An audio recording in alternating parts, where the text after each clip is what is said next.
Hola, ¿qué tal? ¿Todos ven la pantalla compartida?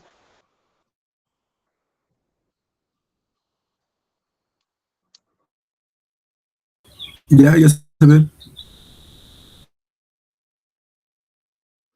La que va, gracias. Bueno, yo les voy a presentar el tema de envejecimiento del sistema digestivo en el adulto mayor. El siguiente, porfis.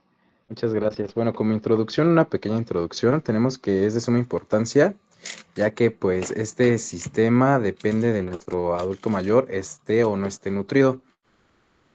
Y bueno, esto nos va a dar, también este sistema nos va a ayudar para la facilitación de la medicación y si actúa o no actúa de buena forma, pues el medicamento administrado a nuestro adulto mayor. Por favor,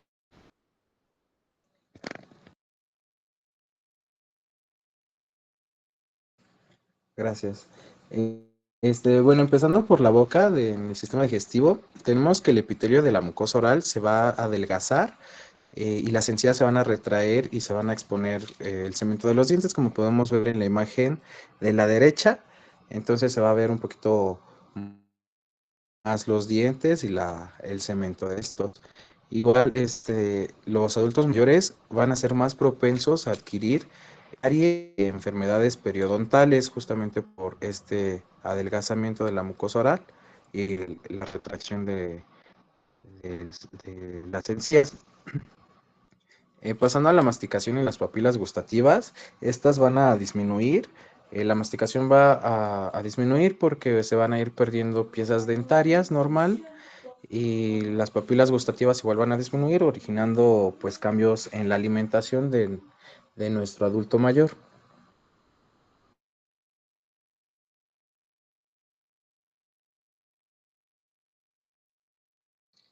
Pasando al esófago, pues van a disminuir las células de los ganglios mientéricos y bueno, esto va a hacer que aparezcan contracciones repetitivas y asincrónicas y estas contracciones van a dificultar la deglución de nuestro adulto mayor y van a disminuir de igual forma el tono del esfínter.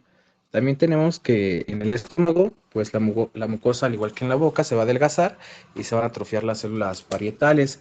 Esto nos va a dar una elevada pH y gracias a que a que se eleva el pH, va a disminuir la absorción de hierro y de calcio. Igual disminuir que no se va a producir de buena manera y esto va a originar pues anemias. Es como el principal cambio que nos va a dar anemias pues secundarias, ¿no? Este cambio pues natural de nuestro adulto mayor. Se van a disminuir también las prostaglandinas de bicarbonato y la secreción de fluidos y esto va a ser, perdón, las prostaglandinas y el bicarbonato y la secreción de fluidos. Esto va a hacer que se aumente la sensación de plenitud, igual provocando como secundario a esto, pues podría provocar una desnutrición, ¿no? También de nuestro adulto mayor, pero esto es totalmente normal. Pues bueno, esa sensación de plenitud. Pasando al intestino, vamos a tener que las vellosidades de este se van a disminuir. Esto va a provocar una menor absorción de nutrientes y una menor absorción de los fármacos. Igual va a haber una disminución más específico de la gilosa, del ácido fólico, de la vitamina B12 y del cobre. Y bueno, tenemos también que en el intestino grueso, el 65% de los adultos mayores van a generar divertículos debido a una lastitud de este tejido. Y también tenemos que el adulto mayor va a absorber más cantidad de agua, provocando así, pues, heces un poco más duras porque se va a absorber más agua de las heces y provocando secundario a este cambio normal, pues podrá provocar un estreñimiento, ¿no? En nuestro adulto mayor. Vamos a tener que también va a haber un alteramiento de la peristalsis por la disminución de las células de Cajal, igual provocando pues secundario a esta disminución de la peristalsis, pues un estreñimiento, ¿no? En nuestro adulto mayor. Pasando con el hígado, este, su color y su peso va a disminuir aproximadamente en un 40%.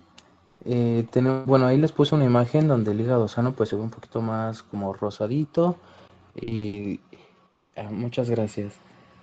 Bueno, y yo leí en el libro y también en otro artículo que a veces esto se confunde si hacen a lo mejor alguna tomografía o algún eco que se ve un poquito más oscuro, pero es totalmente sano porque es un cambio normal, no es patológico.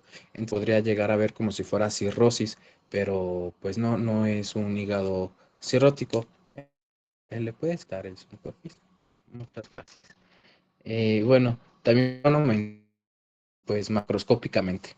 Microscópicamente, los hepatocitos van a aumentar la lipofuscina y esta se va a volver, se vuelven un poquito más grandes, se vuelven gigantes y con un núcleo hipercromático y con múltiples nucleolos. Esto va a ser igual que se haga fibrótico o capsular, pero como les comentaba, no va a representar una cirrosis, sino un cambio normal, no un cambio patológico. Eh,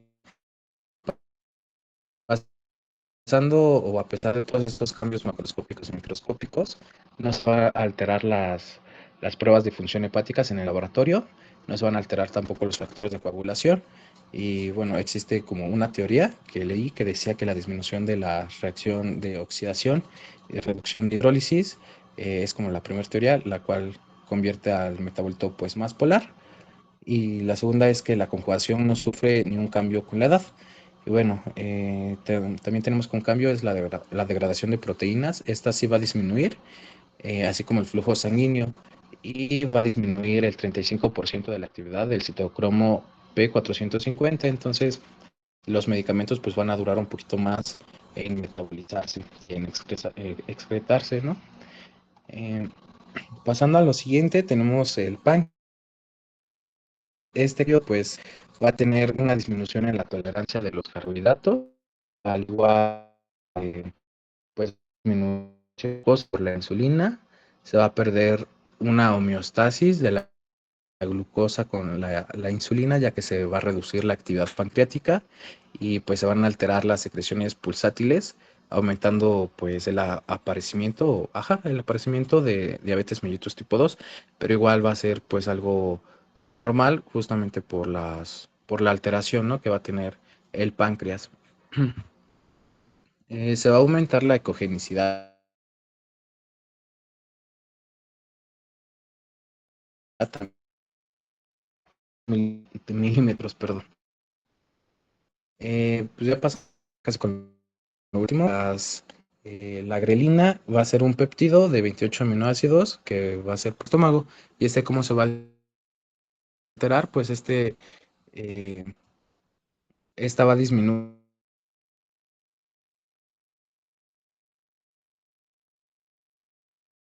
y va a aumentar el apetito, modulando, va a aumentar el apetito y bueno, esta modula la homeostasis de la glucosa y de la energía, entonces va a estimular y estimula también eh,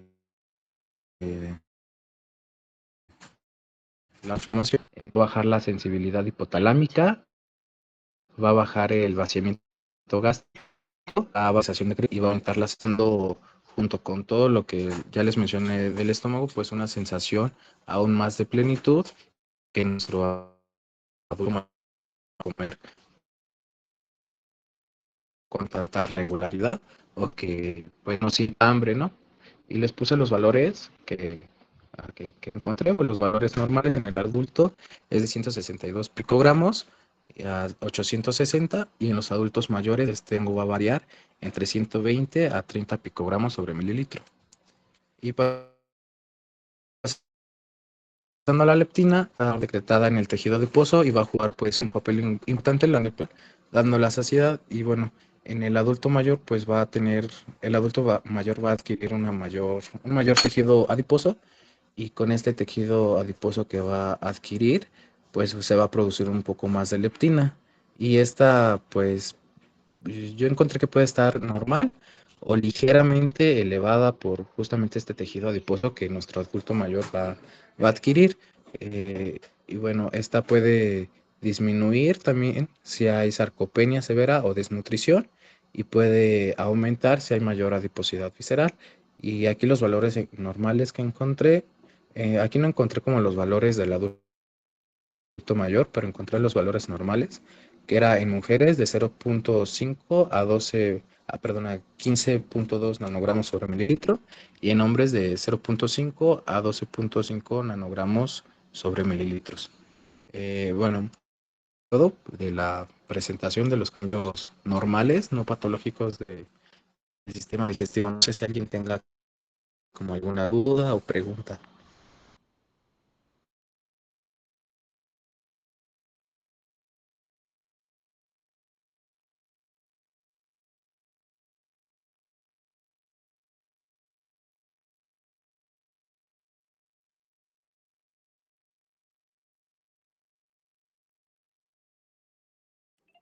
Muy bien. O sea, justamente, ahí espérenme. Justamente, o sea, el tema de la disminución del apetito en las personas mayores es normal por lo que comentaste de estas hormonas y pues no es como que se las pidamos en forma rutinaria, solamente es para que sepan que pues sí están alteradas. En general, ninguno de los valores de laboratorio van a estar alterados, a lo mejor discretamente alterados, pero no van a salir del rango de la normalidad. O sea, puede ser que estén más apegados hacia el límite superior por encima del el valor normal o por debajo. En ninguna de las hormonas que veamos ni en ninguna de las alteraciones que veamos en cuanto a cambios normales del envejecimiento, ¿vale? Entonces, pues eso explica, como les decía, la disminución del apetito en las personas mayores, aparte de pues que tienen otros medicamentos que les causan igual disminución del el apetito. Entonces siempre hay que sugerirle a las personas mayores que si notan que disminuye su apetito, pueden hacer comidas más pequeñas, pero en mayor cantidad de veces durante el día. ¿Sale? El punto es que cumplan pues sus requerimientos. Y creo que nada más. Si no tienen dudas de este tema, vamos con el siguiente.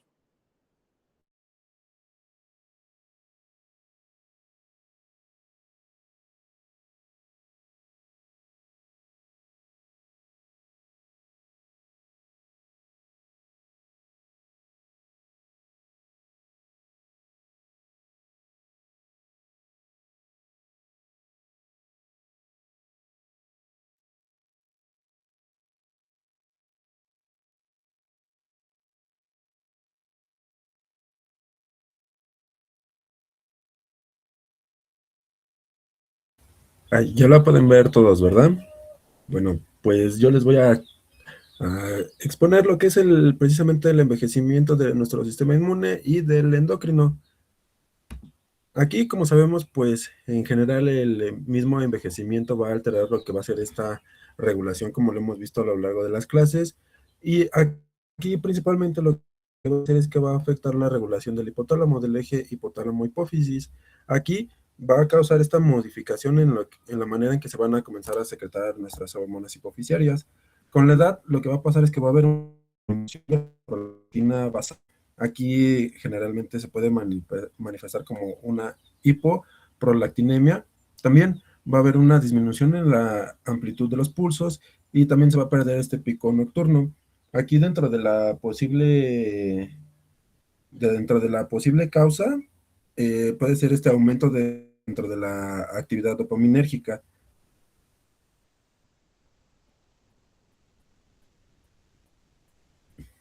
Ya pasando con lo que es la noradrenalina, pues estos neurotransmisores también se van a ver afectados y van a estar sobre todo alterados conforme a la relación de nuestro eje y de la hipófisis.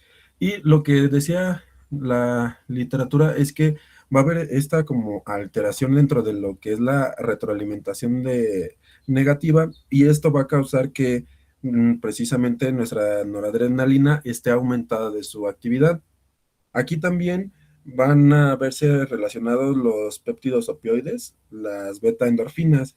estos van a causar esta inhibición o disminución de la hormona gonadotropina y estos van a ir bajando a sus niveles basales conforme a la edad.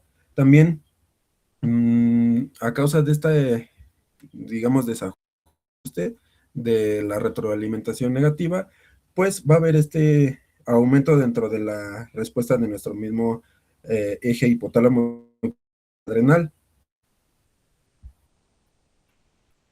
Ya pasando a lo que es la melatonina, como sabemos, esta nos va a ayudar a lo que es regular los ritmos circadianos y en general, a partir de los 30 años, esta se va a ir reduciendo. Esto es totalmente natural y es por eso que esta misma alteración de que se va a secretar menos relaciona precisamente con lo que es el insomnio dentro de nuestros adultos mayores. Aquí también se recomienda sobre todo que la luz diurna de su secreción y podría mejorar estas situaciones conforme al insomnio.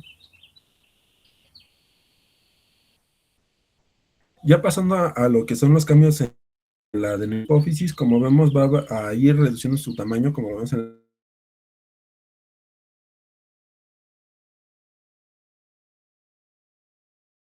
una reducción y una fibrosis, que va a causar que tanto la LH y la FSH van a aumentar. Aquí puede haber también signos de necrosis.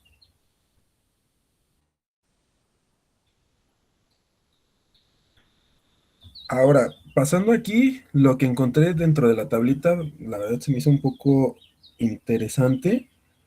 ¿Por qué? Porque con respecto a yo y una persona joven, vemos cómo estos picos se van a ir reduciendo a comparación de las personas o los adultos mayores. En este caso, con respecto al tiempo, vemos cómo se va a ir reduciendo los picos y se van alargando los tiempos. Aquí también nos decía que alrededor de un 14% es que va a haber esta reducción generalmente y va a haber este aumento de la somatostatina. Con respecto a la tiroides, aquí va principalmente a verse manifestada con una reducción de la T3. Generalmente se pueden, como los vemos aquí en la imagen, esta es nuestra tiroides normal y se puede presentar como un solo nódulo o como múltiples nódulos. Aquí encontré que se puede generalmente manifestar como el síndrome de T3 baja. Aquí fisiológicamente van a estar de una manera ni siquiera van a caer como en un hipo o en un hiper, sino van a estar en un estado basal, pero aún así van a manifestar esto, la T3 baja, por eso les puse esta imagencita a comparación de una persona joven.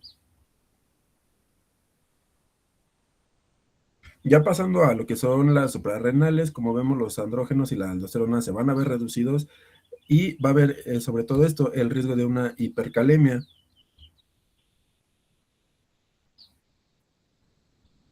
¿Esto qué puede causar?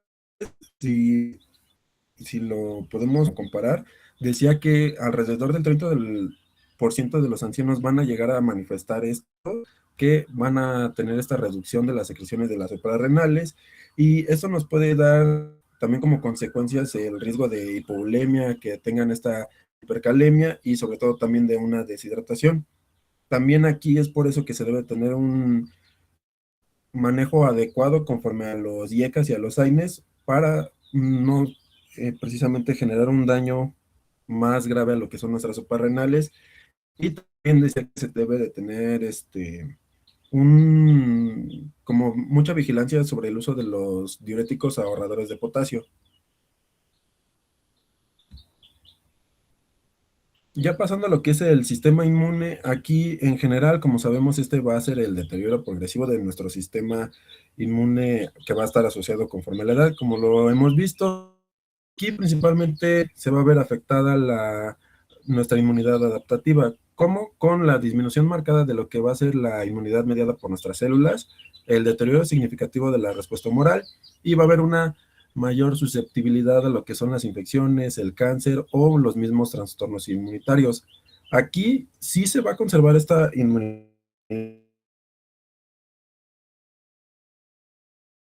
innata, pero va a ser como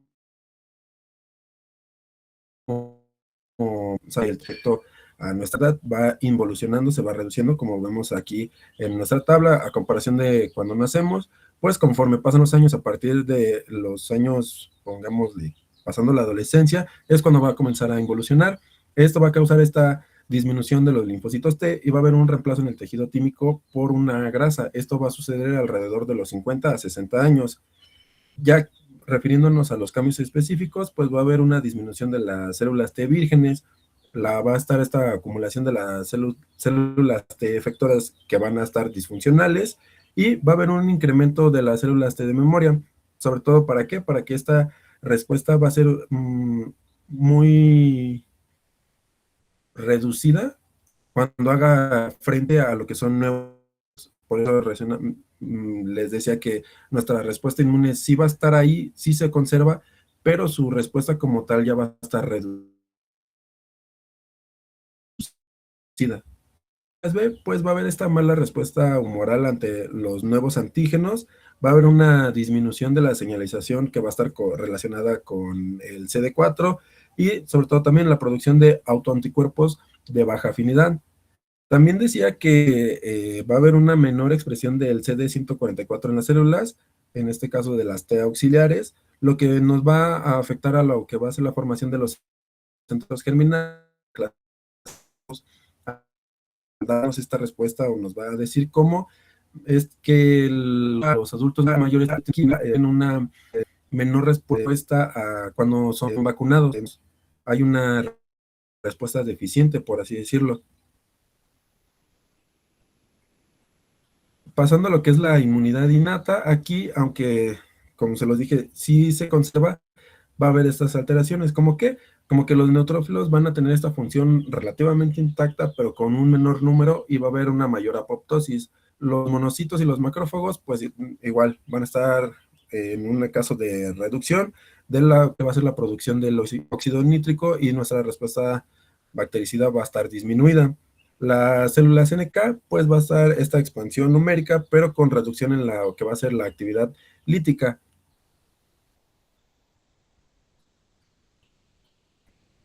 Esto de el inflammaging es un término que la verdad yo desconocía, pero está interesante porque básicamente es esta inflamación crónica de bajo grado que nos va a estar susceptibilizando a que nuestra respuesta inmune esté comprometida. ¿Cómo? Pues se va a caracterizar precisamente por la elevación de la interleucina 6, va a haber un aumento de la proteína C reactiva y también los marcadores inflamatorios celulares. Principalmente se va a asociar a una mayor morbimortalidad, en este caso, la sarcopenia y a un deterioro funcional. La inflamación crónica como tal es natural, por lo que yo había investigado y leído, como lo vemos aquí. Como vemos los ROS, las especies reactivas de oxígeno, el mismo estrés nos pueden llevar a esta inflamación crónica y también que haya ya una disfunción mitocondrial, también nos van a originar esta inflamación. Como vemos aquí, va a generar esta misma inflamación que se esté liberando la interleucina 6, la 1, los factores de necrosis tumoral, y esta misma nos van a llevar a esta activación de la inflamación, la proliferación de estas células, y esta misma, como vemos aquí, es como un ciclo repetitivo, nos vuelve a llevar a esta inflamación crónica. Y sería todo de mi parte. No sé si tengan alguna duda.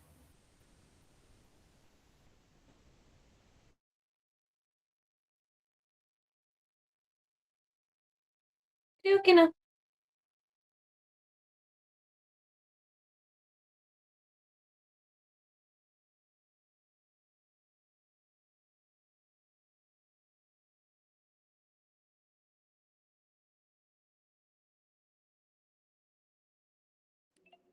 Muy bien. Con respecto a lo del perfil tiroideo, o sea, sí podemos ver igual alteradas, bueno, más bien, no debemos de ver alterado el perfil tiroideo. O sea, sí puede haber estas alteraciones, pero como les decía, dentro del rango de la normalidad. Por ejemplo, la TSH también se puede incrementar con el envejecimiento, pero nunca va a darnos un diagnóstico de hipotiroidismo o de alguna otra alteración, a menos que sea algo patológico, ¿vale? Entonces, o sea, sí tienen mucho más riesgo. De hecho, como ya les he comentado a la mayoría, es que hay que pedirles dentro del protocolo, por ejemplo, de demencias a las personas mayores un perfil tiroideo. Siempre para descartar alteraciones tiroideas que son más frecuentes en las personas mayores por estos cambios que hay y lo ideal es revisarle siempre cuello e identificar nódulos que sean pues palpables, entonces ya se procede a estudiarlos. Pero si no, generalmente sí pueden tener más nódulos, pero no, o sea, son muy pequeñitos y no tienen relevancia clínica. De lo demás, creo que todo bien. El inflammaging sí es como, justo como decías, es interesante como el cuerpo en el envejecimiento pues tiene un estado crónico de inflamación. Entonces, está interesante, nada más que sí es como un tema amplio también, solo para que lo conozcan que existe. Y creo que ya. Vamos a pasar al siguiente tema. ¿O alguien tiene dudas de esto? Yo solo una, doctora. ¿Qué pasó? Entonces, por ejemplo, estos nódulos que se les hacen como tipo verrugas en el cuello no son de importancia clínica para mandar estudios, ¿o sí lo sería? Bueno, las verrugas son otra historia completamente diferente. O sea, las verrugas al final son de la piel. Yo hablaba de nódulos tiroideos, pero las verrugas hay que siempre estar checando como estos cambios en las características, que no sé si se acuerden o si ya tuvieron derma o algo parecido, que tengan cambio de coloración, de tamaño, eh, de forma, según yo es. Entonces ahí ya hay que mandarlos a investigar, como las verrugas, porque pues causas de verrugas hay varias y solamente hay que identificar como las características y los cambios. Ok, muchas gracias, doctora. ¿Alguien más? Bueno, entonces ahora sí vamos con la siguiente clase.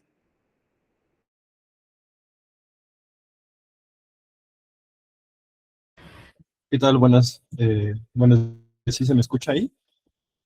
Creo que sí, ¿verdad?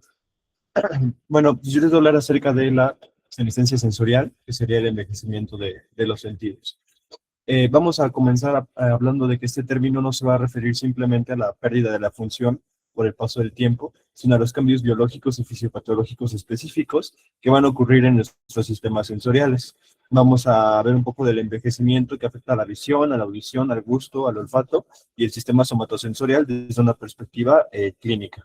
Muy bien, hablando de los conceptos para empezar la presentación, hay que entender estos. Primero, el SASP. ¿Qué es el SASP? Es el fenotipo secretor asociado a la senescencia, que es las células detenidas unas células detenidas en su ciclo que van a secretar factores proinflamatorios que van a degradar la matriz extracelular circundante. Segundo, el crosslinking, que sería la formación de enlaces covalentes entre proteínas como el colágeno, que va a aumentar la rigidez tisular. Tercero, la sinaptopatía coclear, que sería una desconexión funcional entre las células ciliadas y el nervio auditivo, que precede de la muerte celular. Y finalmente, la carga cognitiva, que sería el esfuerzo extra que el cerebro debe realizar para poder procesar información sensorial degradada y por lo tanto va a compensar robando recursos a otras funciones superiores.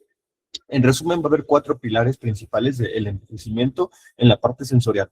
1, células viejas que inflaman a las sanas. 2, tejidos que se vuelven rígidos y duros. Y 3, desconexión de los cables nerviosos antes de que mueran. Y 4, el cerebro se va a cansar demasiado tratando de entender estas señales borrosas. Siguiente, por favor. Muy bien. En cuanto a las alteraciones de la visión, vamos a ver que el sistema visual vamos a tener un segmento anterior y posterior. En el cristalino van a predominar la esclerosis nuclear y el cross-linking proteico. En la retina va a destacar la disminución del epitelio pigmentario de la retina y la acumulación de lipofuscina.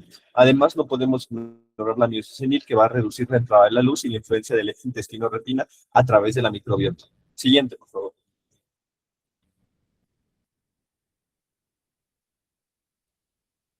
Ok. Profundizando un poco en la parte del cristalino, la patología va a iniciar con el agotamiento de las alfa-cristalinas, que van a ser proteínas chaperonas que van a evitar la agregación proteica.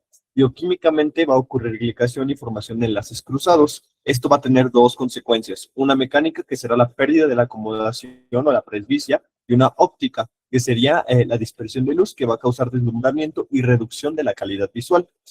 El lente del ojo, entonces, pues va a tener como estas proteínas chaperonas, que son proteínas cuidadoras. Cuando estas se agotan, el lente se va a poner rígido y opaco. El resultado va a ser que ya no vamos a poder enfocar de cerca, es decir, el paciente va a tener vista cansada y las luces pues lo van a deslumbrar mucho más. Siguiente, por favor.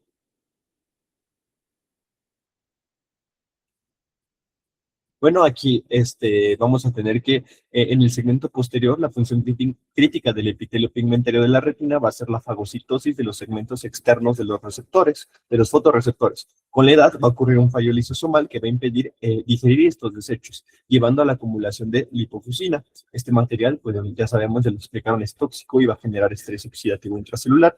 Clínicamente esto va a manifestar como drusas, depósitos de material de desecho visibles en el fondo del ojo. Las células entonces del fondo del ojo van a actuar como un sistema de limpieza, pero con la edad, pues sí, esta basura como interna que va a haber, pues va a fallar y se van a acumular estos residuos tóxicos, que sería la lipofusina y las drusas, lo que va a terminar dañando la visión. Siguiente, por favor. Después tendremos las alteraciones del segmento anterior y posterior, pero por estrés oxidativo. El envejecimiento ocular no solamente va a ser genético, sino va a ser acelerado por el exposoma. Factores exógenos como las radiaciones ultravioleta, el tabaquismo, el consumo de alcohol, una dieta inadecuada, el sedentarismo, todos estos factores van a contribuir masivamente al estrés oxidativo sistémico y ocular, acelerando la degeneración tisular. Siguiente, por favor. Muy bien. Ahora, pasando a la audición, debemos mirar más allá del audiograma tonal simple, es decir, la presbioscusia, por ejemplo, no es uniforme, se va a clasificar en tres fenotipos principales, una que sería la metabólica, otra que sería, que va a ser la afectación de la estrella vascular, la sinopatía o pérdida auditiva oculta y la degeneración neural. Es crucial destacar que va a haber una fuerte asociación con demencia en un estudio que se demostró en 2024. Siguiente, por favor. Ok. La presbioscusia metabólica va a tener como diana la estría vascular. Fisiológicamente, esta estructura va a mantener el potencial endococlear en 80 volts. El fallo ocurre por una atrofia de la bomba de sodio-potasio ATP. Clínicamente, esto se va a presentar en un audiograma plano, afectando todas las frecuencias, pero curiosamente conservando una buena discriminación de la palabra en estadios iniciales. Entonces, en resumen, y para que se entienda un poco mejor, el oído va a tener esta como batería biológica que va a mantener la energía necesaria que se necesita para oír. Cuando esta batería se atrofia, pues se va a bajar el volumen de todo lo que oímos, graves y agudos por igual, aunque al principio sigamos entendiendo bien algunas palabras. Siguiente, por favor. Aquí, bueno, pues ese es el esquema de la estría. Siguiente, por favor.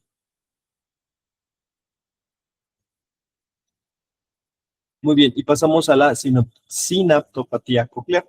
Muy bien, esta va a afectar a la sinapsis en cinta entre las células ciliadas internas y el nervio auditivo. El mecanismo se va a dar por glutamato y se va a exacerbar por ruido y edad. La paradoja clínica es que el paciente va a tener umbrales normales en la audiometría, pero va a reportar una gran dificultad funcional en el ruido de fondo, ¿no? Es la sordera que nosotros le llamamos como sordera. Los oídos captan el sonido, pero la conexión con el nervio está dañada, y en el examen de audición pues va a salir normal, pero la persona no puede entender nada cuando está, por ejemplo, en un lugar donde haya mucho ruido de fondo, ¿no? Hablamos de restaurantes o hablamos de pues, lugares con hacinados, con alto hacinamiento. Siguiente, por favor.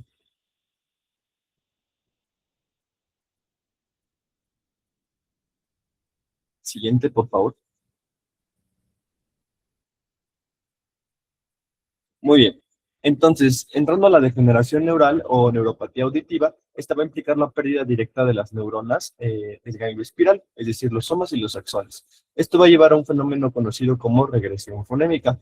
El reto principal es que, aunque amplifiquemos el volumen, por ejemplo, con audífonos, la claridad no va a mejorar, ya que lo que lo está transmitiendo, el cable, por así decirlo, pues estaría roto, ¿no? Aquí, por ejemplo, para que se entienda igual de mejor manera, las neuronas del oído, pues, van a morir, y el problema no es el volumen, sino la claridad. Es como escuchar una radio, por ejemplo, cuando está mal, porque aunque subamos el volumen, pues se va a seguir escuchando distorsionado.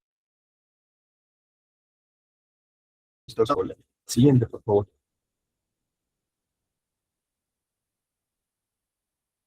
Ok, ahora la asociación con demencia. Como les decía, pues este estudio en 2024, según ese estudio, la hipoacusia es el factor de riesgo modificable número 1 para la demencia. Existen dos hipótesis, ¿no? Uno es la carga cognitiva, donde el cerebro se agota intentando oír y la previsión sensorial, que va a causar atrofia física del lóbulo temporal por falta del estímulo. En conclusión, la intervención no biológica es en esencia una neuroprotección. Corregir la sordera es vital para el cerebro, porque si no oímos bien, el cerebro se atrofia por falta de uso o se agota por el esfuerzo extra. Entonces, pues en cierta manera, pues nosotros podemos ver cómo hay una atrofia física del lóbulo temporal porque no se está estimulando, ¿no? Siguiente, por favor.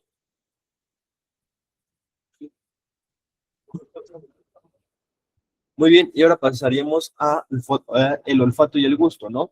En la quimiosensación, el epitelio olfatorio va a sufrir una metaplasia respiratoria. Histológicamente, el neuroepitelio especializado va a ser reemplazado por otro epitelio, en este caso el epitelio respiratorio no sensorial, debido al agotamiento de las células madre basales. Esto va a generar como un parche cicatrizal y va a reducir drásticamente la superficie receptora disponible para captar olores. La piel interna de la nariz entonces está encargada de oler y se va a desgastar con el tiempo y en lugar de regenerarse va a ser reemplazada por piel normal, como la de la respiración, que no puede detectar olores. Esto entonces vamos a perder nuestras pues, antenas receptoras, ¿no? Y pues ya no vamos a poder identificar. Siguiente, por favor.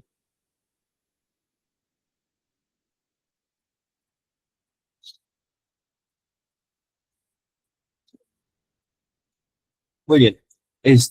Luego pasaríamos a el olfato como un marcador de la enfermedad.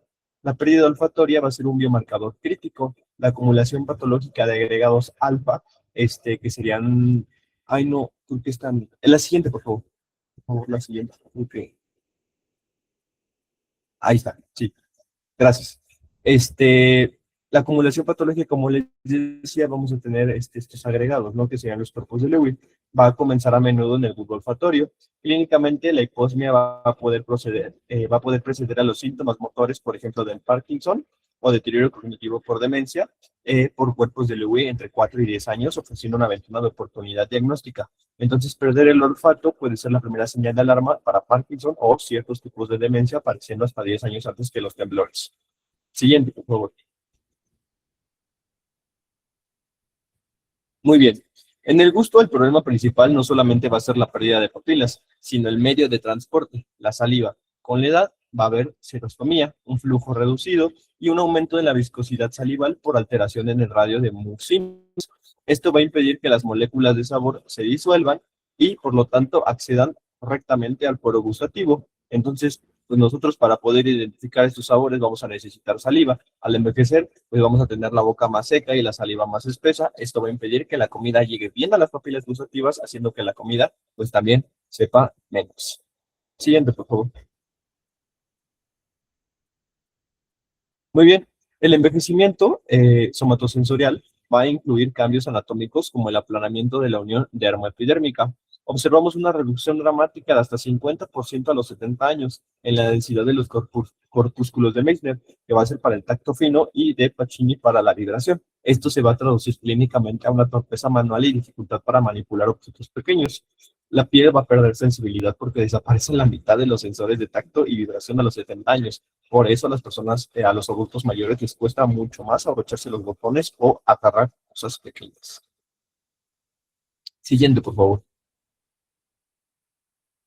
A nivel de los nervios periféricos va a ocurrir una degeneración axonal y una desmielinización segmentaria. Esto va a reducir la velocidad de conducción nerviosa, afectando principalmente a las fibras A beta, que serían las del tacto, y A delta, que serían las del dolor. El resultado funcional es un aumento significativo en el tiempo de reacción entre estímulos. básicamente, básicamente van a perder su recubrimiento aislante, que en este caso sería la mielina. Esto hace que las señales de tacto y dolor viajen más lento al cerebro, volviendo a nuestros reflejos y acciones pues mucho más tardadas. Siguiente, por favor. Y ya por último, les voy a hablar, perdón, de la propiocepción, que se va a ver comprometida por la atrofia y una menor sensibilidad dinámica de los usos musculares y órganos de Golgi. Esto causa areflexia o hiporreflexia, típicamente en el reflejo aquileo. Las consecuencias funcionales es un aumento del balanceo postural, elevando el riesgo de caídas. ¿Por qué? Porque los sensores que hay dentro de los músculos que nos dicen dónde está el cuerpo, que nos dicen dónde está nuestro cuerpo, pues se van a atrofiar. Esto hace que perdamos reflejos como el de la rodilla o el del tobillo y que nos balanceemos más al estar de pie, aumentando el riesgo de los pacientes, de los adultos mayores en caerse, en sufrir. Y bueno, eso sería todo. No sé si hay alguna duda.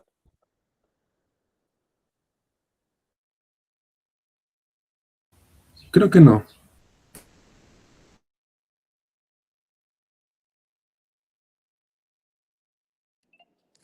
Muy bien, muy completa tu presentación. Pues importante que siempre hagan tamizaje también de hipoacusia y valoren enviar a los pacientes a audiología en caso de que tengan alteraciones en la audición y oftalmología en caso de que tengan problemas en la visión. Independientemente también de las patologías de base, o sea, por ejemplo, si recuerdan, hay ciertos tiempos o cada cierto tiempo se tienen que mandar los pacientes que tienen hipertensión y diabetes, por ejemplo, con oftalmo, pero audiología pues también hay que considerarlo para pues justo hacer todo lo posible para evitar como la demencia, como ya comentó su compañero, que sí es el hecho de estar desconectados pues del mundo, sí hace que tengan mucho más riesgo de tener deterioro cognitivo. Y creo que ya de eso. ¿Tienen dudas? Creo que no, doctora. No, doctora, todo bien. No, doctora. Muy bien. Oigan, de los últimos dos temas, que es BGI, que era valoración geriátrica integral de lo de este parcial, voy a modificar el temario porque está muy complicado aquí en la consulta que se pueda hacer una valoración geriátrica. O sea, el punto era que presentaran una valoración geriátrica que le hicieran a algún paciente, pero está muy complicado. Entonces, la siguiente clase yo les voy a dar o sea, qué es una valoración geriátrica integral, cómo se hace. Está muy larga, ustedes también revisan el tema porque sí es bastante información. Las escalas que utilizamos, que, bueno, ya se van a dar cuenta que aquí en la consulta, los que ya vinieron, pues no es solamente eso que hacemos en forma rápida, sino es mucho más larga la valoración geriátrica. Entonces, yo les doy ese tema, pero sí voy a modificar el temario para que todos puedan exponer. Entonces, se los mando, hoy mismo se los mando. Pero, ¿alguien ya empezó de los siguientes temas? No creo, ¿verdad? De fragilidad, sarcopenia, inmovilidad.